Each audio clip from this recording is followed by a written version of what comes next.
Interrompemos a programação para o comunicado do Ministro de Defesa da República Federativa do Brasil. Instruções importantes serão exibidas a seguir. Atenção, isto não é um teste. Atenção, isto não é um teste. Por razões ainda desconhecidas, ataques com armas biológicas estão sendo registrados nas ruas das principais cidades do país.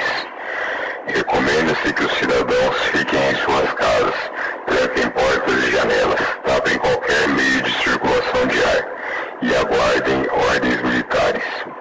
Lei marcial declarada no dia 14 de março de 2017. Se algum parente ou amigo estiver nas ruas, não tente buscá-los. Repito, não tente buscá-los. Todo cidadão deve permanecer em casa, sob pena de prisão.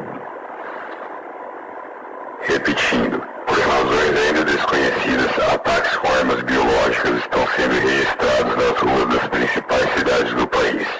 Recomenda-se que os cidadãos permaneçam em suas casas. Sob hipótese alguma, saiam de suas casas, tranquem portas e janelas e tapem qualquer meio de circulação de ar, frestas,